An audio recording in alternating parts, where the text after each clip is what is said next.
ایک پر بڑائی کیا نبیوں میں، تو اسے ہی لاجواب ہے۔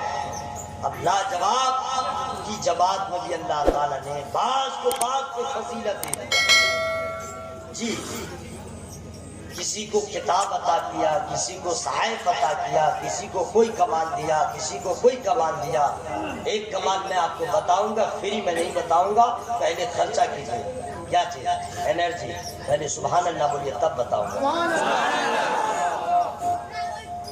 ایک ایسے نبی گزرے ہیں جن کے دست مبارک میں اتنا بڑا کمال، اتنا بڑا کمال۔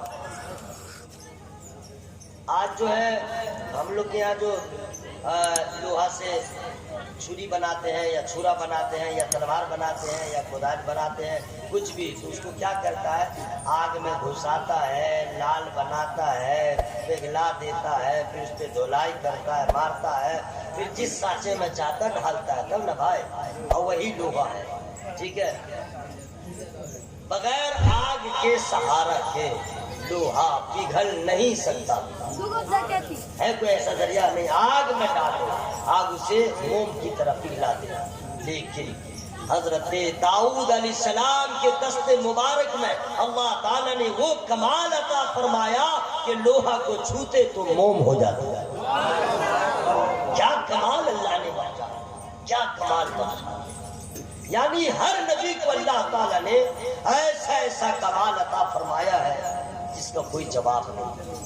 پھر اللہ فرماتا ہے بعض نبیوں میں ہم نے ایک کو ایک پہ فضیلت دیا۔ مطلب یہ ہے کہ یہ ایمان ہونا چاہیے سارے انبیاء لاجواب ہیں، سارے انبیاء۔ چونکہ ہمارے سامنے بزرگ حضرات بیٹھے میں اس لیے زیادہ ان کو میں ٹچ نہیں کروں گا، ادب کے خلاف ہے۔ ہاں، بس آپ شامل رہیں تاکہ پتہ چل جائے سارے انبیاء لاجواب ہیں۔ لیکن تمام لاجوابوں میں کوئی تو ایسا ہوگا جو سب سے زیادہ لاجواب ہوگا، کوئی تو ہوگا، کوئی تو ہوگا جو انبیاء و مرسلین میں ان سے زیادہ فضیلت والا نہیں ہوگا، کوئی تو ہوگا جو لاجواب کی جماعت میں خود بے نظیر ہوگا، بے عدیل ہوگا، بے مثیل ہوگا، لاجواب ہوگا۔ اگر آپ کے ذہن میں یہ بات آ گئی ہے، اب علماء کرام سے پوچھئے حضرت یہ نثار احمد رضوی کہاں سے کہاں لے کے چلا گیا، آپ بتلائیے وہ کون ہے؟ حضرت آدم لاجواب ہے، حضرت نوح لاجواب ہے، حضرت شیس لاجواب ہے، حضرت یحییٰ لاجواب ہے، حضرت زکریا لاجواب ہے، حضرت یعقوب لاجواب ہے، حضرت یوسف لاجواب ہے، حضرت ابراہیم لاجواب ہے، حضرت اسماعیل لاجواب ہے، از آدم تا عیسیٰ جب سارے انبیاء لاجواب ہے، ان لاجواب کی جماعت میں وہ کون ہے جس کا کوئی جواب نہیں، جس کی صبح لاجواب، جس کی شام لاجواب، جن کا آنا لاجواب، جن کا جانا لاجواب، جہاں ہے لاجواب، حجرے میں ہے تو لاجواب، میدان میں ہے تو لاجواب، مسجد میں ہے تو لاجواب، زمین پہ ہے تو لاجواب، مکہ میں ہے تو لاجواب، لا مکہ میں ہے تو لاجواب۔ کون ہے وہ لاجواب نبی؟ تو تمام انبیاء کہیں گے ارے آپ کو ابھی تک معلوم نہیں ہوا ہے، معلوم ہے، مزید میں ریپیٹ کر دے رہا ہوں، بریلی چلیے جواب مل جائے گا۔ اعلیٰ حضرت نے انہی کے بارے میں فرمایا ہے سب سے اعلیٰ وہ اولا ہمارا نبی، سب سے اعلیٰ وہ اعلیٰ ہمارا۔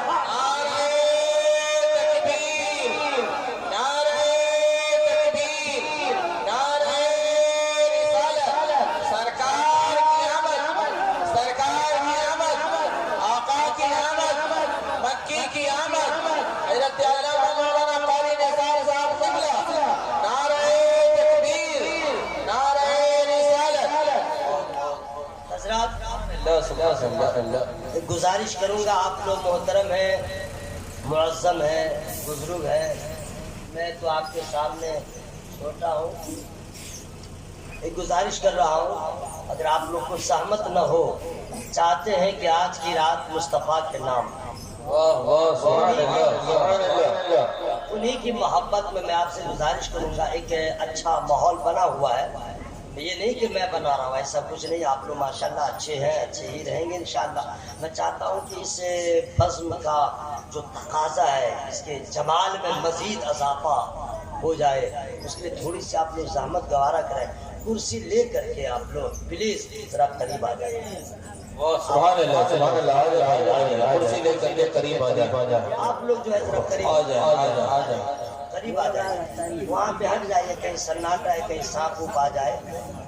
ہاں کنارے میں سانپ بھی رہتا ہے نا، بیچ میں نہیں آئے گا، ادھر چلے آئیے آئیے، آپ لوگ اس طرح پڑے ہوئے ہیں، آپ لوگ کو تکلیف نہ ہو، ماشاء اللہ۔ سب سے اعلیٰ و اولا، سب سے بالا و اعلیٰ، اپنے مولا کا پیارا، دونوں عالم کا دولہا۔ بھائی آج نہیں کہیے گا تو کب کہیے گا؟ اور دنوں میں جلسے ہوتے ہیں، خواجہ پاک کے نام، غوث پاک کے نام، مخدوم پاک کے نام، ان کے نام ان کے نام۔ آج تو جلسہ ہو رہا ہے مصطفیٰ کے نام۔ نعرہ لگانا ہے، سب سے اعلیٰ و اولا، اعلیٰ و اعلیٰ، مولا کا پیارا، دونوں عالم کا دولہا، ربیع الاول کے مہینے میں آنے والا۔ بس تھوڑی سی زحمت۔ علامہ مفتی داؤد صاحب قبلہ نے کہا تھا اتنا بج کے اتنا منٹ تک آپ کو تقریر کرنا ہے، اور الحمدللہ میں گھڑی دیکھ رہا ہوں غالباً 40 منٹ ہونے کو ہے، 40 منٹ ہونے کو ہے، آپ کو پتہ ہی نہیں چلا، لگ رہا ابھی گفتگو کر رہا ہے۔ جی یہ اللہ کا فضل ہے، میرے پیر سرکار تاج الشریعہ کا فیضان ہے، میں جب شروع ہوتا ہوں تو مجھے بھی نہیں، لوگوں کو بھی پتہ نہیں چلتا کہ کتنی دیر بول دیا۔ یہ سب تمہارا کرم ہے آقا، کی بات اب تک بنی پیر کا کرم ہے، ان کی دعائیں ہیں۔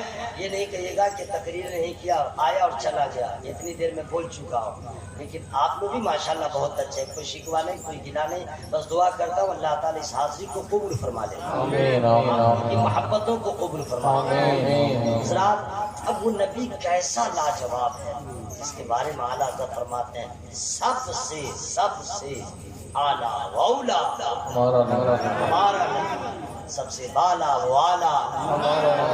اور اگر آپ کی توجہ حاضر ہے تو میں یہ کہہ دوں رحمت والا، برکت والا،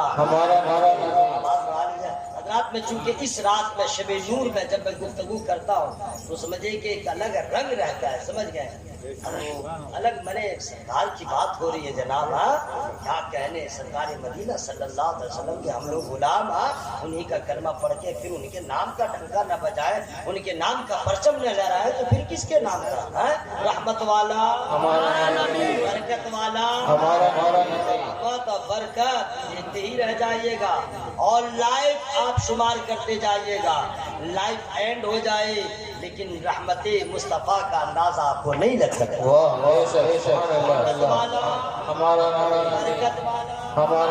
آئیے انبیاء و مرسلین اللہ تعالیٰ نے جو پیدا فرمایا، مقصد یہ تھا کہ لوگوں کی ہدایت کے لیے آپ تشریف لے جائیں۔ لوگ کرتے کیا تھے، اپنے ہاتھ سے ستو دھولتے، ستو کا کی مورتی بنا لیتے، پھر اسی کو پوجا پاٹ شروع کر دیتے، بھوک لگتی تو کھا جاتے۔ یہ بھی ہوتا تھا، پیڑ کو دیکھا اسی کی پرستش، چاند کو دیکھا اسی کی پرستش، یعنی لوگ پاگل بنے ہوئے تھے۔ تو تمام انبیاء کرام کو اللہ تعالیٰ ایک ہی مقصد کے لیے بھیجا دنیا میں کہ جائیے اور سبوں سے کہہ دیجئے لا الہ الا اللہ، بس یہی مقصد ہوتا تھا، نہیں ہے کوئی معبود سوائے اللہ۔ تمام انبیاء و مرسلین یہی پیغام لے کے آئے۔ ہوتا کیا تھا، ایک نبی آئے، انہوں نے تبلیغ کا کام کیا، پھر وہ پردہ فرما گئے، دوسرے آئے، یا کے بعد دیگرے آ رہے ہیں، لوگوں کی ہدایت کے لیے آ رہے ہیں۔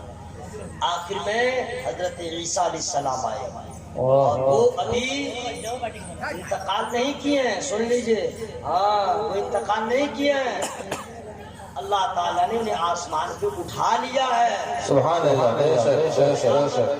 یہ قریب وہ پھر دنیا میں تشریف لائیں گے اور ان کا مزار مدینہ شریف میں بنے گا۔ تو عیسیٰ علیہ السلام کے بعد ایک لمبا وقفہ ہو گیا، کسی نبی کی آمد نہ ہوئی، غالباً 500 سال کا عرصہ بیت گیا، کسی نبی کی آمد نہ ہوئی، کوئی نبی نہیں آیا۔